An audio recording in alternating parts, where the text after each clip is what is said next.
I think we can go ahead and get started. If anyone else wants to hop in, they can trickle in over time. Otherwise, we have a bunch of people who do like to watch these after the fact. I know this time slot doesn't suit everyone, so we will go ahead and get started. Welcome everyone to another Ravenbound Dev Q&A. Feel free to chat away in the Dev Q&A's channel attached to the stage. If you have any kind of extra questions that you want to throw at us, we won't promise to answer everything. We do like to have a little bit of prep time. But if you have anything else that kind of pops up based on what we're talking about today, do feel free to throw them at us. Today is probably going to be a little bit of a more technical and, kind of domain-focused Q&A because we are joined by a couple of new guests today. First off, I'm going to ask you to introduce yourselves, so if you wouldn't mind. Jonas, can you start for us, please? Yeah, sure. My name is Jonas. I go by the nickname Niffen. I also have a YouTube channel where I post some of my work when I am allowed to show it, and if I'm proud of it, so I don't show everything. I am the only animator currently, so I'll do all the animations for Ravenbound. And I'm also heavily involved with the second-to-second combat. Not a lot in the progression side. I also have opinions with that, but since I do the animations for the enemies, which is the attacks, it is very tied to that gameplay aspect of them. I did work at Overkill and Starbreeze. It's the same studio now. It has two names for some reason. They did Payday 2, and I worked on both Payday the Heist and Payday 2, and also Brothers Tale of Two Sons. Yeah, that's me. Awesome. And Trevor, what about yourself? Yeah, my name's Trevor. I'm the lead sound designer on Ravenbound. Also, like Jonas, I'm the only sound designer on the project, but we have had other sound designers on it as well leading up to launch. So I do things like implementing sounds, designing sounds, and consulting with Two Feathers, our composers, for the project, and also syncing with audio programmers and technical sound designers if there's any additional work that we need for the project. I've been at Systemic Reaction for almost 4 years. This is my first project with the studio. And previously, I've worked on games like The Forest, Banner Saga Trilogy, and the VR version of L.A. Noire. And nice to be here. Awesome. And last but most certainly not least, we are also joined by Simon. If you can introduce yourself. Yeah, hello. My name is Simon, and I work on a bunch of different design aspects of the game. I'm the lead designer and involved a little bit everywhere. Yeah, absolutely. We have a few people who joined us who are kind of cross-discipline, but yeah, really great to kind of have this combination here. I feel like we have a really strong combination to get into some design questions, and we have a few of those lined up. So I think we can go ahead and maybe start off with something totally not that and talk about how good we all are at Ravenbound, because everyone here is a pro gamer. No, but seriously, we actually did just have a question from Pixelric about if we have any clear times to share yet. And I think we're still working on them a little bit to make sure that we can share some challenging ones. Yeah, I was thinking about playing. I haven't got time to do it yet, but I was looking forward to actually time it and try to beat it fast. I haven't really done that before, but to get some sort of estimate is I did it as a fun challenge when the game was released to see if I could beat the game and refund it before the 2 hours mark. So I managed to do that at least, but we're not suggesting that you do that. No. The no. I know we've had a few people who've like done the sub 40 clears and that kind of stuff. It's getting difficult. I've also seen in the last couple of days some people with absolutely absurd builds killing the betrayer in like 5 hits and that kind of stuff. So we're definitely seeing some interesting challenges start to come out of the community itself. So I suppose, maybe not so much focused on the speed of combat, but like for yourselves, what would you say is your favorite kind of approach to Ravenbound? Like, are there any card and trait builds and combos that you really enjoy? I think for me, like, it's anything related to the twin axes. So I love the card Breaths of the Inferno because it's got twin axes, but it sets them on fire. So and I just keep increasing damage numbers as much as possible. So like I'm a very simple player when it comes to the game. Like I just want to hit things and see big damage numbers, and I don't really complicate it much more than that. I think we're in the same boat there. I'm definitely also a kind of a bigger number, better kind of gamer. Jonas or Simon, are there any particularly fun kind of approaches that you like to take to the game, or is it kind of whatever happens each time? I would say my favorite, if I had to pick one, I like to play varied, but if I had to pick a favorite, it would be focus. I kind of like the trait. Is it called calculation or something? If you have when you surge, you deal 300% more damage, I think, and lower. Yeah, Pixaric confirmed. I did that and was quite successful with it. It's called difficulty 2, and when it gets more difficult. Yeah, I did use that strategy, and so my favorite card in that case, I guess, is one of the focus, a lot of focus cards, like 70% focus from Sword Also, I'm a fan of activating the surge just as you pull off a charged attack. It feels good, especially with the two-handed sword. Combine that with crit, and you like charge it, then you activate it as you slide towards the enemy, and then big fat crit. Kind of fun, I think. I like all those cards that makes you a bit more active, and surge is an active skill. So yeah, Absolutely. Yeah, I loved the spin to win dual sword. That was super fun, I think. But then I think my most favorite is the parrier, like anything with the parrier trait. I think it feels great when you pull off successful runs with it, and yeah, like it feels quite deliberate and fun and rewarding. But there's some nice, like applying curse on a perfect guard, which is again kind of a neat thing to just get some status effects in there for some flash and spectacle, paired with the parrier trait. Spin to win's such a timeless gameplay tactic in any game. It's amazing. It really does just hold up, like, shockingly well across most types of game. Yeah, okay, so I think we'll get into maybe what could end up being about half of the Q&A, which is just, letting some of you just talk about what it is you do, because I know we have some pretty passionate people on our team for their specific disciplines. The question that we had was, every enemy in Ravenbound feels slightly different, or in some cases very different. And the animations applied and the sounds used make a huge difference here. How do you collaborate between, an animation standpoint and a sound standpoint to make the enemies kind of look good, feel good, sound good across the board? I can start, since animation and sound are a little bit on a different schedule. The animation needs to be done first, and then sound add the sounds. So usually the collaboration is that I show some prototype animations for Trevor that makes the sounds to see if is this achievable within his schedule. And sometimes we can reuse sounds, so we don't really need to involve them as much in the case where animation might have more resources available to them. And for me, regarding how the enemies feel different, it's quite hard in this game, unfortunately, because we currently do not have a lot of levers to pull. Most of the enemies are simply melee, and there are some magical enemies, but not a lot. It's definitely something we want to improve on, make more, magic, because that provides a larger diversity within, the gameplay aspect of it.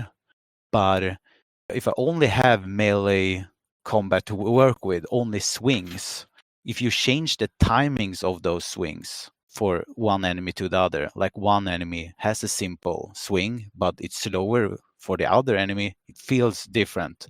So that's the bare minimum to make different kind of enemy. But you can also add maybe a back, like a leap backward after the swing, and that can also make it feel different. Or a forward jump first and then a swing. Not gonna go into let the others fill in the blanks here, but also, since I also work with the second to second combat design, if you tweak the threshold where the enemy gets staggered, that also has a major impact on how the enemy feels, even though there are just swings, right? Because if you interrupt the enemy with a single slash, that enemy is gonna, you're not gonna be as intimidated by that enemy compared to one that just ignores your hit unless you do a big shield bash or something. Yeah, Trevor, you wanna fill in? Yeah, for sure.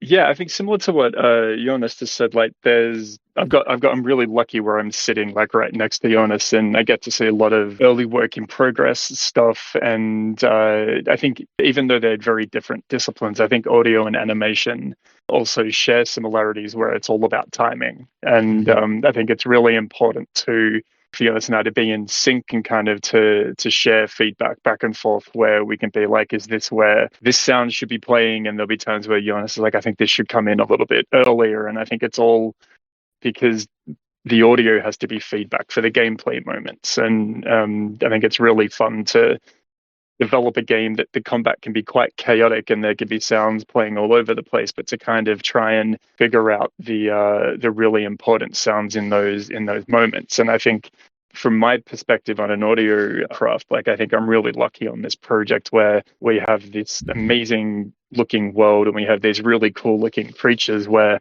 they just provide instant inspiration when I'm trying to work on things. So if there's a creature that comes in, it can be really easy to take inspiration from its visual design, and then you add Jonas's animations on top of that, and it kind of adds in these movement set that can then influence how heavy the sounds should feel or how light the sounds should feel. And I think it's just really easy to draw inspiration from everyone on the team because, like we've mentioned before, we are a really small team. But I think even as a dev myself, like pulling back and seeing the world that we've created and the content that's in there, I think it's really impressive what we've been able to put in there at this level, given how small the team is.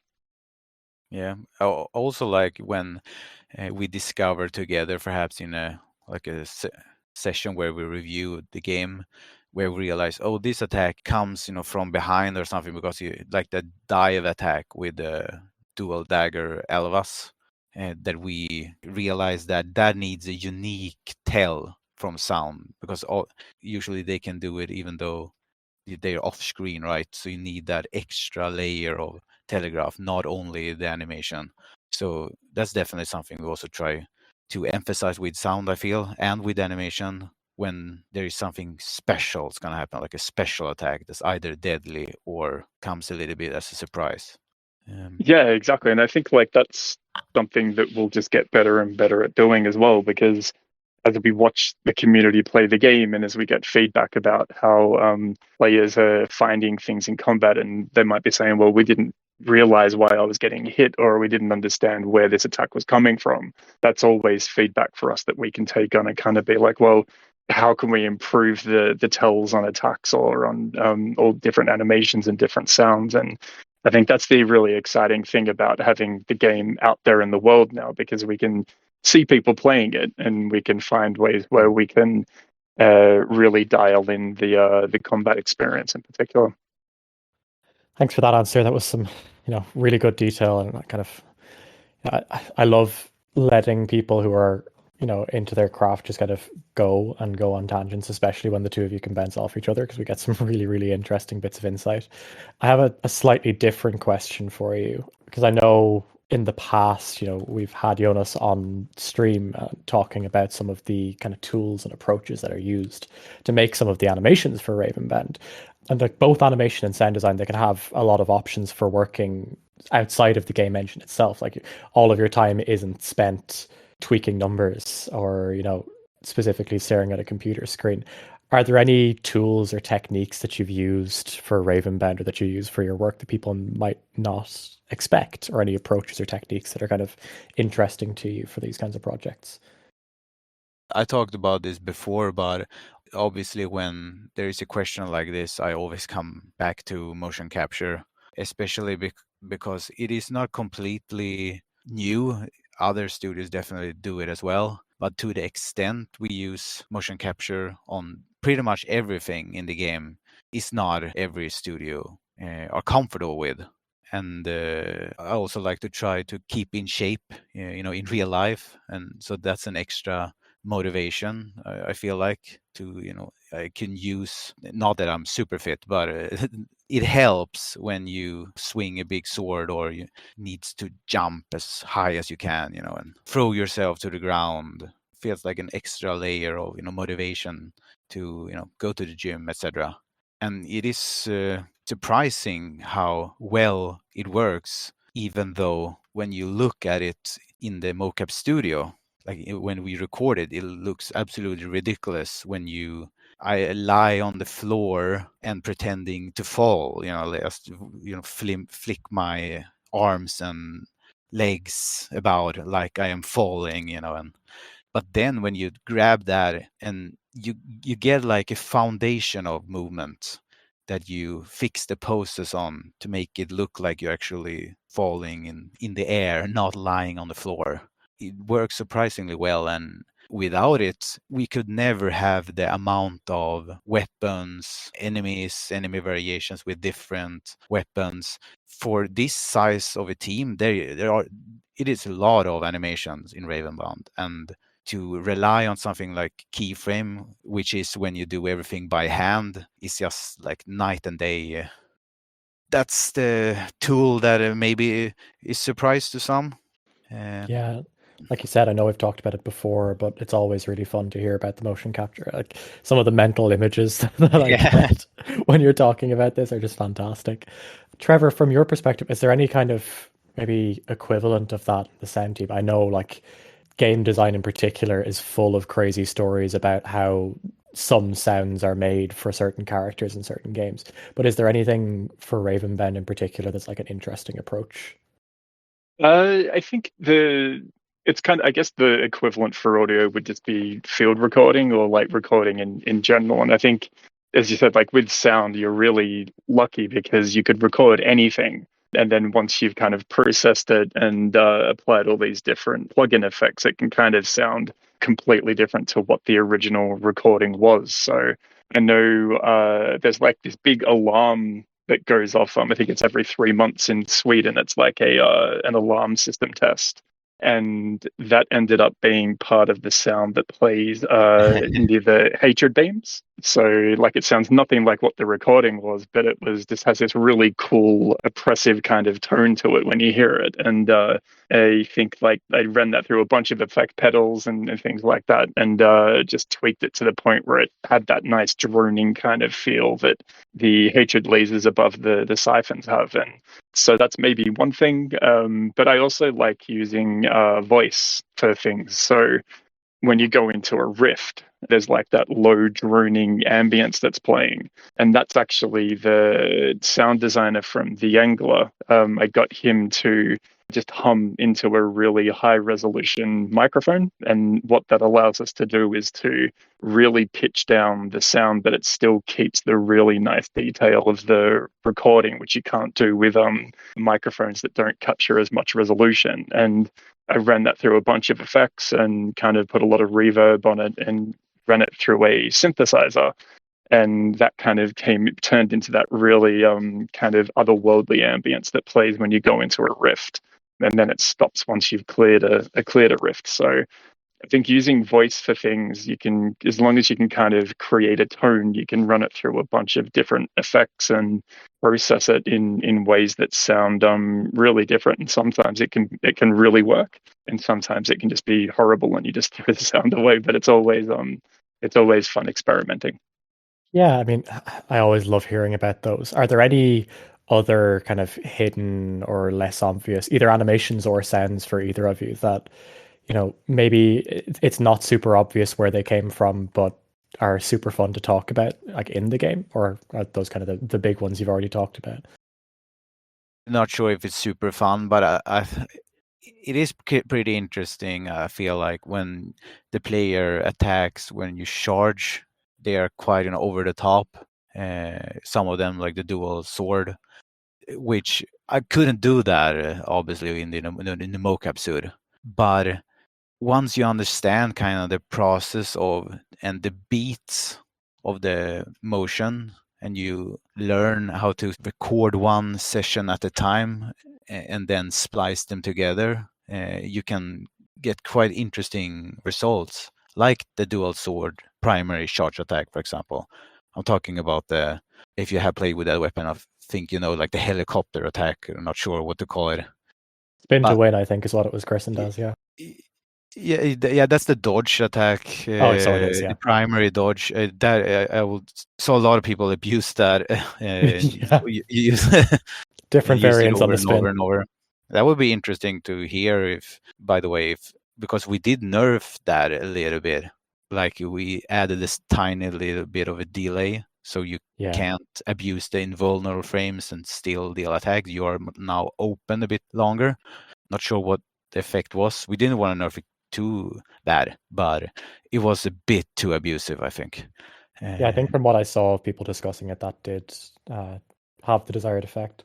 Yeah, but to come back to it, it's just that you basically do one swing of them in the mocap suit, and then you splice them together, and then you increase the time the swing is happening, so you have some leverage to add stuff, right? And what I added there is the extra swings, the extra spins. So for me as an animator, that's always, it's very creative and a challenge. So for me, it's very fun when you combine the kind of keyframe and motion capture. What about you, Trevor? Any other kind of fun Easter egg sounds in the game?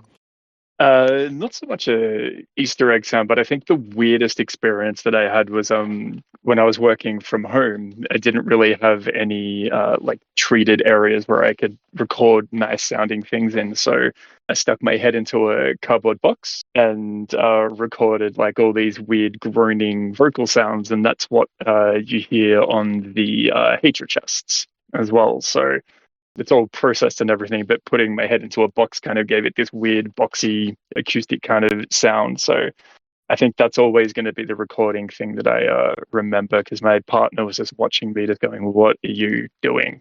And it's in a game now. So, but I think that's pretty general for audio people. They're quite weird. So.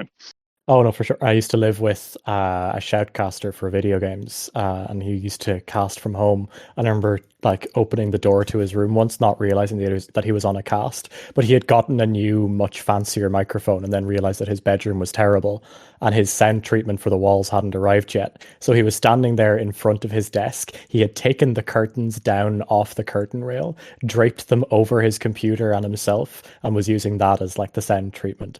I think like yeah, that never fails. It's either that or putting egg cartons on the wall. Yeah, that's like those two are the ultimate DIY kind of room treatment things for people. Yeah, 100%. I think anyone that's worked with audio from home has some kind of wacky story about how they've made it work. It's really fun to see those kinds of things, though. That's also another fantastic mental image of the cardboard box over the head. Sometimes I wish. Yeah, it's an interesting one. Sometimes I do wish we had footage of all of these. It could be very, very fun. I mean, I know for the mocap we do, but there's. Anyway, we won't talk too much more about that, because there's some really dangerous content ideas that can come out of those. Simon, I know you've been kind of quiet in the corner there for a while because we've been talking about kind of discipline specific stuff. One of the big topics, though, that we've had for a while, and that I know you kind of wanted to talk about a little bit as well. Not something we have a lot of detail on yet, but something that we do want to just mention. People have been talking since very early on about character creation, about how we approach, randomizing the characters and the traits. Do we have any kind of plans to adjust character creation in future that we're able to talk about yet? Yeah, absolutely. So we don't have any set dates or anything like that, but we are definitely working on that. Like, we've seen a lot of people's frustration with certain parts of this, and we obviously want that to feel like rewarding and smooth, and it should be like a fun screen where you get excited about the upcoming runs. So we are doing, basically we're looking at making sure that you can pick what you want in that screen. And you're going to be able to randomize the appearance of your characters. You can do that, and we don't it's not going to be a fancy you select exactly how your character is going to look, but we're trying to make sure that you can pick what traits you want for your characters, and you don't have to spend your legacy randomizing that. Hopefully that's gonna be like exciting, and we will see what we can do depending if people are like.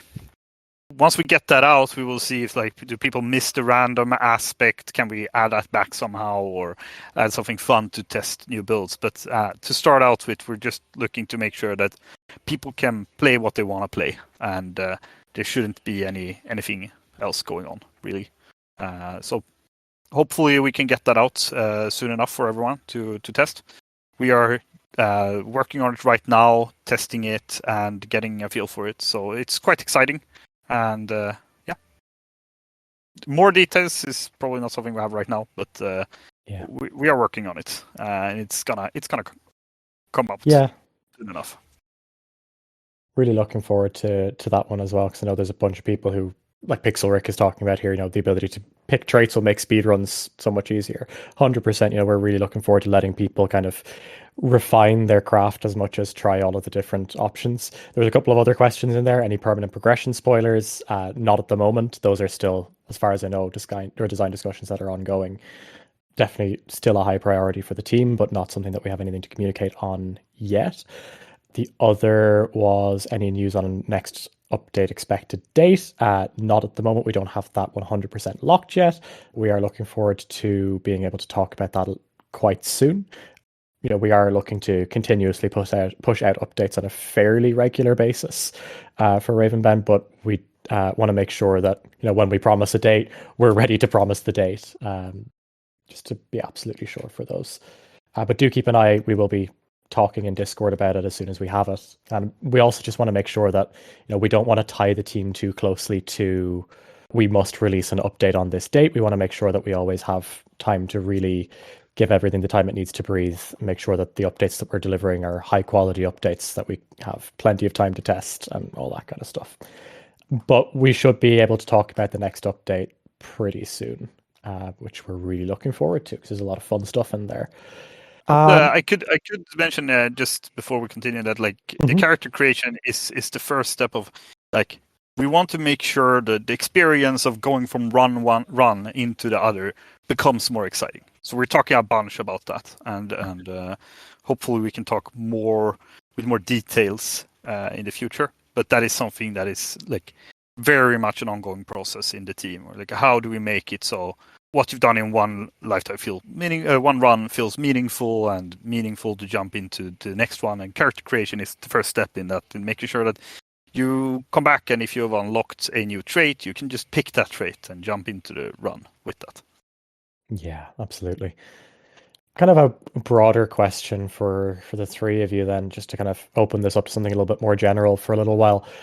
We always talk about the world of Ravenbound because I think everyone who plays it gets to fly around it, walk around it, have a great time with it. Are there any particular parts of the world that you love, like favorite biomes, favorite enemies, that kind of stuff?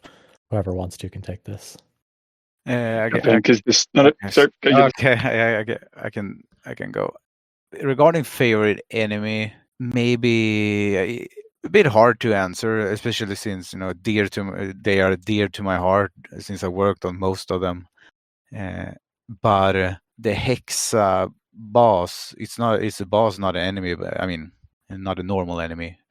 It's a boss, but I am glad how different that enemy boss feels compared to the others, and maybe it shows some potential that we can kind of push the enemies in different directions, not only spam the attack button until they're dead. There is some other dimension to it, like the Hexa is very good at avoiding you, etc. So there's a noticeable difference how you play versus her, and I feel like the game needs more of that.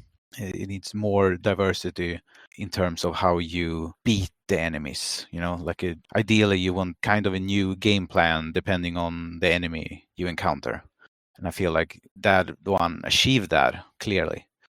And in terms of biome, I think I've answered this before in a stream. I don't really have a favorite, but since I mentioned earlier, I like the focus cards, so I usually go to the fire biome. Not sure what exactly is it. what the name is. The almost the deserty area. There's a Yeah. lot of svarals there. Especially if I get that trait calculation, pretty much always go there and pick up some focus cards, so I get running quickly.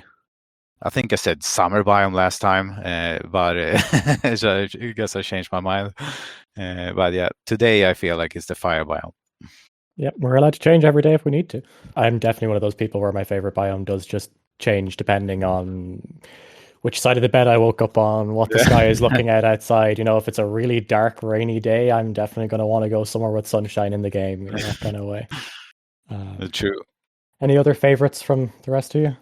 I really like the forest biomes, like both the summer, the normal forest, and the dark forest. I think it's probably because I like doing a lot of hiking, and I did a lot of field recording, which ended up being a lot of the ambiences that play in those areas. So we've got a lot of really cool tools where we can spawn like vegetation winds and things like that on the trees, and how we can have different sounds on fields of grass compared to like plain fields that don't have as much grass and things like that. And I always just find myself, when I'm testing things, I'm always going to the forest biomes and kind of moving the character so it's near a little lake of water and things like that. So I think it's me kind of taking myself on a little virtual hike while I do work.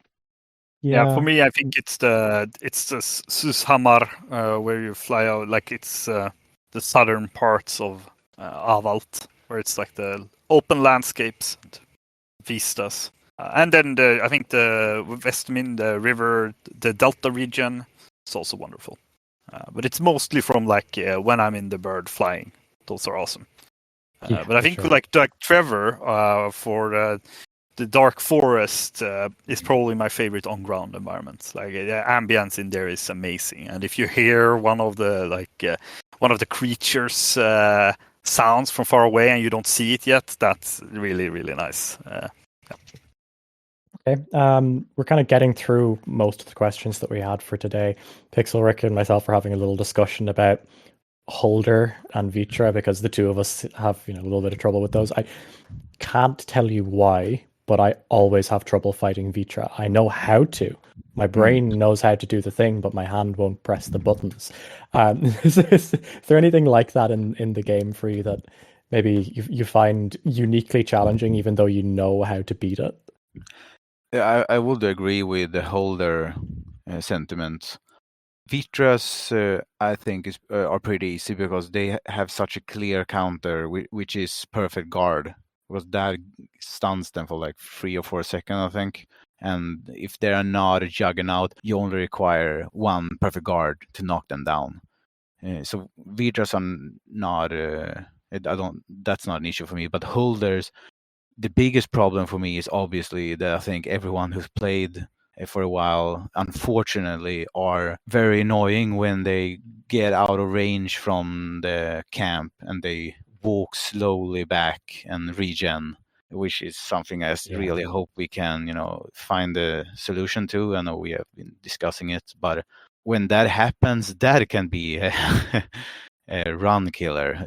And you have to fight it again, and especially with it has quite a hefty life pool, and you can meet it if you're unlucky at tier 2, I think, the Crown Mother. So that can take quite a while to beat it.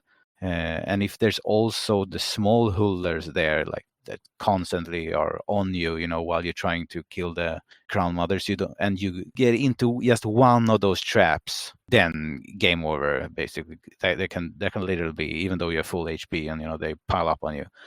So I would say holders are, but mostly because of that. I mean, it's not a bug, but it's just very awkward and frustrating when they walk back and forth.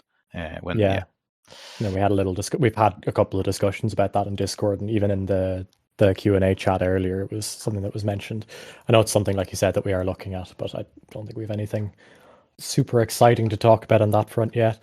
And I guess we can only discuss a little bit what we can do about it, because the reason is they have attacks that jumps backward, I think, only the Crown Mother.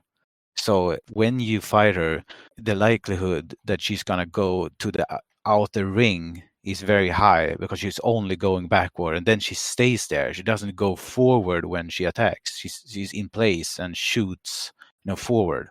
So I haven't had time to do it, but I try to at least as a maybe remedy the situation a bit is giving her attacks that mixes up with the backward motion and also forward. So maybe the likelihood of her moving too far from the center is less. That is definitely something that we could at least experiment on. But as a long-term fix, I feel like we need to have clear point of interest in the camps. And when the AI are at a certain distance from the border, they want to move there, either with, a quick leap or, dodge or something. So the players can't constantly abuse that either, because that could be a potential issue that arrives with this work. But something, we need something, I feel. Yeah, I appreciate that. It's always good to have a bit of insight into, why it's happening. I know most people who see the behavior can generally understand it, but not all of us are from technical backgrounds or would be able to think of like, why is this thing actually happening? Always good to have a bit of context for, what we can potentially do about it. But all of these things have to be tested. We've talked multiple times on this at this stage or on these Q&As about, how every change we make to the game can have butterfly effects on everything else. Yes. And it's a really tricky kind of item to figure out, is this actually going to fix the problem, or is this just going to change it around a little bit? And how do we actually get to, all this kind of stuff? We won't talk about it again because we've gone on about it fairly significantly in the past ones, but happy to be able to say that, we have some ideas for what we can experiment with, but it does take some time to get through these kind of iterations of how do we fix this and all those kinds of conversations. I think we're getting towards the end of our questions for today. We're probably going to finish up a bit earlier today, but we also did start on time today for, I think, the first time that we've had a Q&A so far. So, that's allowed. Is there anything else that any of the three of you would like to mention that you maybe didn't get to talk about today? It's like a cool thing involved in the game or something that you just want to shout out to the community, anything like that? I have two things. First is I have a question for Pixelric, and I'm not aware of the speedrun tactics, but when is it good to kill the bonus bosses? So if you go for a 100% all boss run, do you go for them early so you get the mana and the free chest, or do you go for them at the end because that's when they are easy?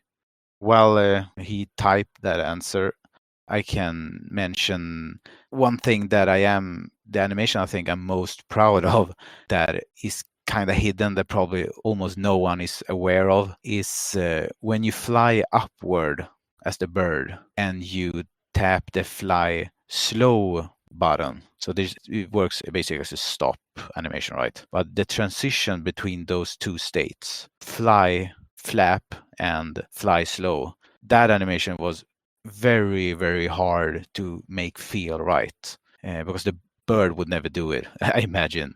And I just went so much back and forth with how the bird angles itself to kind of gather itself and then, flap in a different manner. It was just very hard. Probably an animation that player doesn't really see. I don't see why they would really. But yeah, that's my Easter egg. That's really cool. I'll have to keep an eye out for it the next time I'm playing. Yeah. I mean, I know I've always loved how since I joined the project, which was when the bird animations were pretty much done, I've always loved how that looks and feels to do. So I'll have to pay more attention to it next time. Trevor, what about you? Do you have anything that you want to kind of shout out or talk about at the end here? Not so much for myself, but I think it's really hard to talk about the audio in the game without talking about the music. And even though I didn't compose or write any of the music, it was just such a pleasure working with both Elvira and Nicholas from Two Feathers. And I think working with them has just been so special in kind of creating that tone to the game world and all in the different biomes and things like that. And it's just one of those, I think, once in a lifetime experiences of when I don't think I'll ever work with anyone in that way again, because it was just really special to this project. And hopefully at some point we can involve them a bit more with these types of things, which would be really cool. And just again, like thank you to the community for being active in the Discord and playing the game. Simon, anything from you? No, I think just reiterating the end of what Trevor said. It's so fun reading discussions from different players and the experience you all are having with the game and thoughts about it, and it influences us a lot. Like, we bring up tons of these things in discussions, and like you see now, or you will see when the character creation comes out, for example, and hopefully what you've seen with the hatred stuff as well. Like, we definitely, like, we want to keep on improving the experience for everybody, and we read a lot of things, and obviously we read in places that are not Discord as well, so we read Steam reviews and all of that stuff as well. So everything is maybe not something that has been discussed here, but we are eager to get input from everyone, and I'm super interested to keep on knowing like how people reacted to the new hatred, and if people want to see more cards, like more hatred cards, and things like that. So it's super exciting, and thank you all for being so active. Like, there's tons of you who write tons of things, and it's super valuable for us. So super glad to see. And like Jonas alluded to, I think speedrunning, I haven't answered yet, but I will make sure I time myself and try to beat Pixel Ricks in the speedrunning, but we will see how it goes. Yeah, I'm not going to promise that because I know I'm not going to get close. Yeah, I'm not promising I will beat the time, but I will try. That is my promise. Okay, unless there's anything else, I think we will wrap it there. Give you all some time to have a few minutes before getting back to work, all that kind of stuff. First run was 54 from Pixel Rick, so that's a good target for me to set. I feel like that's it's 35. It sounds can't almost believe how you can do that in 35 minutes. But 54 sounds somewhat achievable. It sounds hard, but is that with all the bosses, or I think the 35 just the Betrayer? 35 is just Betrayer. Okay, 54 was all bosses. With all the bosses. In a first run? It's not going to be easy. I'm just going to sit next to Jonas and encourage him when he does it. One last question for Pixel. Do you use the clever use of gameplay mechanics to move on foot? Like you sprint and you slide, and as you slide, you jump and you grapple and you attack in the air and then slide to kind of move faster than simply sprinting. Fair, okay. Yeah, it's not that much quicker if you have the wolf, so it doesn't really matter then. Yeah, I'm really looking forward to seeing more and more over time how much how much people can optimize the runs by like to see a speed run. Things. I would like to see someone speedrun with the time like that. It would be interesting. Yeah, for sure. Okay, I think we'll go ahead and wrap it up there. Obviously, we can continue this conversation about the speedruns elsewhere in Discord if we want to, but I think that's all for this week's Q&A. Really appreciate everyone who came along, as always, and really appreciate the three of you for coming on as guests. It's always great to have a bit of a conversation about the disciplines, and then also be able to chat a little bit back and forth with the community. For anyone that missed any part of this run, now I have speed running on the brain. For anyone that missed any part of this Q&A, we will have a recording of it available sometime next week before we get into the following Q&A. We will be back, not same time next week. We'll be back to our usual Thursday slot from next week onwards. And thank you everyone so much for joining us. Cheers, everyone. Thanks. Cheers. Thanks. Okay. Thank you. Thanks, folks. Bye. Bye.